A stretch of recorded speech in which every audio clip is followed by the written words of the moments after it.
Hi everyone, I'm Shelly and you're watching There's No Place Like Home. I'm back with another question the narrative video today, and the topic is Eden's trees and the serpent seed. So first of all, this video regarding the trees is really just going to be some musings that I've had about them. And I actually found an article that kind of substantiates my thoughts specifically on the tree of the knowledge of good and evil. And then that will actually segue into the serpent seed doctrine, because a lot of people have asked me my thoughts on it, and I don't think that I have ever addressed it, but I have heard of it. I heard of it years ago and started reading up on it, but it was never something that I really dug too deeply into. And I have been reading up some more and just praying about it. And so I'm just going to share my opinion on that also today. So first of all, let's just start with the trees in the Garden of Eden, because I think a lot of us who actually have grown up in the church are given kind of a Sunday school notion of what these trees are. So, for example, the tree of the knowledge of good and evil, I was always taught that it was more or less something that once Adam and Eve ate from it, they were able to tell the difference between good and evil. And the more that I look into it, the more I don't think that is the case. A common theme in Sunday school and in basic church teachings is that Adam and Eve were not able to tell the difference between good and evil. That even if they had done something wrong, they wouldn't have known that it was wrong because they had no concept of what good and evil was. And I think that that is something that is put forth just because, again, the basic teaching, at least in the churches that I was at as a child, is that this tree helps you to know the difference between good and evil. But let's actually go to Genesis 3. I want to go specifically to what the serpent says to Eve. He says, "For God knows that when you eat of it, your eyes will be opened and you will be like God, knowing good and evil." Now, the wording is very important because I was always taught that it said knowing good from evil. But when I actually went through and looked at different translations of this, none of them said knowing good from evil. It was just knowing good and evil. So my thought has turned into, I wonder if they were completely incapable of doing anything evil because there was no evil in them at that point. They were perhaps completely without sin, because they just did not have evil innately in them until they ate from the tree. So then, as I was searching for images for this video, I came across this article, and I'm just going to share some of it with you right now. What is the tree of the knowledge of good and evil? When God made mankind, he had a specific idea in mind. He did not want to make another race of angels, glorious, holy, powerful servants who, even in rebellion, were destined to do his work and fulfill his purpose.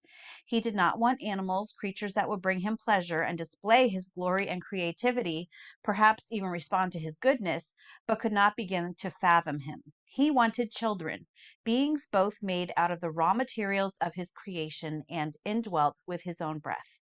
That is what Adam and Eve were, created children born into a specific place in the divine hierarchy, given a purpose that would most exemplify the characteristics of God that he shared with them. They were to care for his creation, use their own creativity, and live rich, content lives in an easy harmony with God as their will aligned with his. Adam and Eve were sinless. See, that's not something that I was taught in Sunday school. But they were also innocent. Yes, I was taught that they were innocent, but in as much as that it was possible that they could have done wrong, but that they just wouldn't have known that it was wrong. Anyway, I'm going to continue. They had no evil in them, and their characters were untouched by exposure to evil. They were put in a place perfectly designed for their personalities. All their needs were met. They had companionship, communion with God, work, and food. But communion without choice isn't communion. Friendship without freedom is akin to slavery. A beautiful garden, oh, my cat's meowing. A beautiful garden, specially made to bring joy and fulfillment, is still a prison if it doesn't have a gate. It's a gilded cage. It's been said many times that God did not create mankind to be puppets. It was not his will to determine our every action. Instead, he did something much more powerful and much more dangerous. He created beings who were endowed with his will and character, but were not controlled by him. And then he put a gate in the cage of paradise. He put in the most banal, dismissible gate possible, a tree in the middle of a garden. In the midst of a forest of fruit trees and playful animals and beauty, he placed one tree and said, "Don't eat." Adam and Eve were surrounded by food. They had everything they needed. It would have been like being told an entire car dealership was yours, but you couldn't drive one car. The tree wasn't evil. It wasn't cursed or supernaturally imbued with sin, and the fruit did not contain some special ability to impart knowledge of good and evil. Now, I will say that in my musings, I did wonder if there was something actually in the fruit. So, I mean, this is possible, but I think that the other theory that possibly there was something in the fruit was also um, is also a possibility. It's possible that it's a possibility, right? But the act of taking the fruit and eating it was an act of rebellion. It was taking something made with God's character and acting contrary to that character. The result was a defilement of that character. Humanity turned from something designed to align with God's will to something that desired its own. Sin entered the world, but it also entered into the standard operating procedure of those who sinned. Adam and Eve understood evil because they drew it into their hearts. So that is exactly what I'm getting at. Adam and Eve were very likely completely sinless up until they ate the fruit from the tree of the knowledge of good and evil. And that in itself caused them to be capable of not only knowing evil, but committing evil, because just like this article says very succinctly, they drew it into their hearts. Paradise without the ability to leave is just a pretty prison. God didn't want prisoners or slaves. He wanted people, foolish enough to walk away, but loved enough to be rescued. So anyway, I really liked this, and I'll leave a link for this in the description box if you wanted to read through it again. But I found this very intriguing, especially because it said so eloquently what I was thinking. So next, I just wanted to share what I've been thinking about the tree of life. And I have to say that I absolutely love this photo because the mirror image of it just reminds me of, what are they called? The alveoli in the lungs. And, when you breathe, it helps you to live. And it also really reminds me of the, what are the Lichtenberg figures that come from lightning strikes. And I've often associated lightning strikes actually, well, ironically, with creating life. Anyway, because you think of defibrillators, right? And Frankenstein. But anyway, yeah, that's why I picked this one for the tree of life. But anyway, I've been thinking about the whole idea of immortality. As most of us know, when God created Adam and Eve, he created them with every intention of them being immortal, along with the rest of his angelic creation, along with him. But the question that I have been thinking about is, because there is a tree of life right in the middle of the garden, was the immortality inherent in Adam and Eve, or were they immortal because they had access to the tree of life? And once they sinned and were chased from the garden, they were cut off from that tree of life, and that in itself was what made them not immortal anymore. It made them mortal simply because they were not able to eat from the tree of life, and that made them mortal. And that actually is corroborated in the book of Revelation, where we are told that we will eat from the tree of life. In Revelation 2:7, we read, "He who has an ear, let him hear what the Spirit says to the churches. To the one who conquers, I will grant to eat of the tree of life, which is in the paradise of God." So first of all, I want to point out that the Garden of Eden, paradise, and heaven are referred to synonymously. So when Adam and Eve were in the Garden of Eden, they were in paradise, aka heaven. So when we as believers will be granted the right to eat of the tree of life, I believe that that is what may make us immortal and not something that is going to be inherent, because we are going to be given the privilege of eating from the tree of life, which is in paradise. And I believe that just as Adam and Eve needed to eat from the tree of life in order to be immortal, I believe that it's very possible that that is how it is going to work for us as well. It's just something that I had been thinking about. So now on to the very controversial serpent seed doctrine. The serpent seed doctrine is the theory that when the serpent tempted Eve to eat from the tree of the knowledge of good and evil, that eating actually meant that she had intercourse with him. I'm sure that you can hear the rain on my air conditioner is extremely loud. But anyway,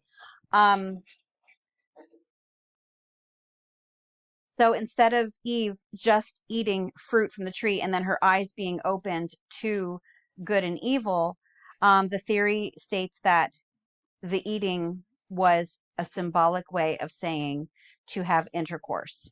And I've even seen it go so far as to say that the trees themselves are symbolic of male genitalia. So I was going to share with you an article from Wikipedia on the serpent seed. I might just share just a little bit, just so that you understand it more if you don't know what it is. The doctrine of the serpent seed is a controversial and fringe Christian religious belief which explains the biblical account of the fall of man by stating that the serpent mated with Eve in the Garden of Eden and the offspring of their union was Cain. So that is another major aspect of the serpent seed doctrine, is that Cain was not the son of Adam, but the son of the serpent.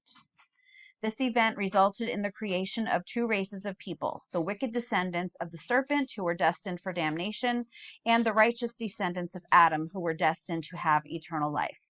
The doctrine frames human history as a conflict between these two races, in which the descendants of Adam will eventually triumph over the descendants of the serpent.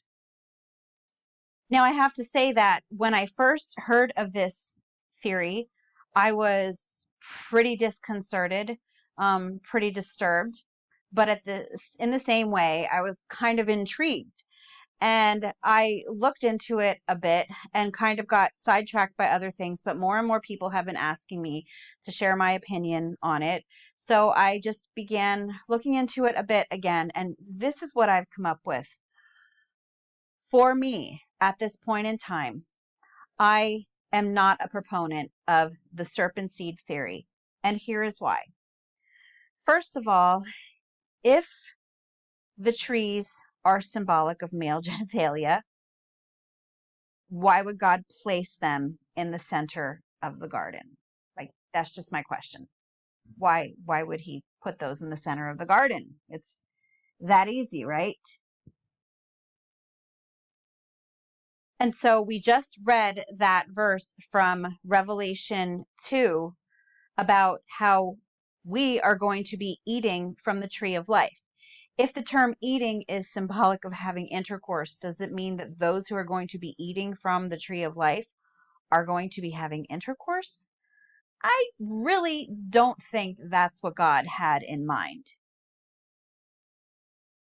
I think it's important to be consistent. So if we're going to say that eating from the tree of the knowledge of good and evil means symbolically having intercourse, why would it be completely different for eating from the tree of life? So that's another problem that I have. Also, Adam also ate. So does it mean that he also had an interaction with the serpent as well? Something else that just kind of has me scratching my head. Now, another aspect that proponents of this theory use to kind of give us evidence for it is the curse of Genesis 3. And it's funny because I just used this passage in my last video, but I used a different portion of it. And now I'm speaking to this part here where it says, I will put enmity between you and the woman and between your offspring and her offspring. And so that is used to say that, yes, he mated with Eve, they had Cain, and then she had Abel and Seth, who were from the line of Adam, and that they would be pitted against one another. But I just want to point out that it says, and between your offspring and her offspring, as if they are two different sets of offspring. If the serpent were the father of Cain, that would also be Eve's offspring. So I think it would be inconsistent to say your offspring and her offspring, because all of the offspring would be hers. It would not be just the serpent's. It would also be Eve's. So that is another problem that I have with this. And so the last bit that I'm going to talk about today is John 8:44, because this is another verse that is used to support the serpent seed theory. And it says, we'll read from the English Standard Version, you are of your father the devil, and your will is to do your father's desires. He was a murderer from the beginning and does not stand in the truth, because there is no truth in him. When he lies, he speaks out of his own character, for he is a liar and the father of lies. And so I have seen this used to say that, yes, there are some people whose father is literally the devil. But we call God our Father in heaven all the time. Right in the Lord's Prayer, it says, Our Father in heaven, hallowed be your name. Just because we say our Father, it doesn't mean that we are physically descended from God's bloodline.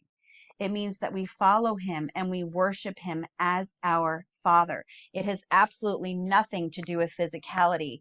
And that is what John 8:44 is talking about, in my opinion. It's talking about a group of people who follow the devil and worship the devil. And it has nothing to do with physicality, but it's just who they are behind. Nothing to do with an actual physical bloodline, in my opinion. And the thing is that I'm really intrigued, I mentioned this, by all of this stuff. But I think we need to remember that some theories, even though they are super interesting, so interesting that we might really, really want them to be true. But I think it is important that we look at things from all angles. And that is what I have tried to do with this, because yeah, when I first heard the theory, yeah, it troubled me at first, but then I was like, wow, that's really kind of off the wall interesting. But does it hold up to water? And I think that we just need to be careful that just because we really want something to be true, because we think that it kind of, yeah, really grabs your attention, it doesn't necessarily mean that it is. And so we just have to be very careful and make sure that we judge things from logic and evidence and not from emotion or just a yearning for something to be true. So, and as I say with everything else here, someday I might be presented with evidence that makes me believe the contrary of this. But after years of kind of looking into this here and there, this is where I've arrived at right now. But anyway, that's all that I have for you today. I will not be putting a video out next week. I'm leaving Sunday for vacation and will not be back until Friday. And then the following week is my daughter's wedding, so that'll be kind of iffy on if I'm getting a video out that week. I'm hoping to, but we'll see how busy I am. But yeah, that's all that I have for you today. If you like this video, give it a thumbs up. If you haven't subscribed yet and would like to hear more of what I have to say, I would love if you would do that. If you have any questions or comments, you can leave one either here or over on Instagram. And if you like my work and would like to check out my Patreon page, I will leave a link in the description box for that as well. And I hope you have a great day.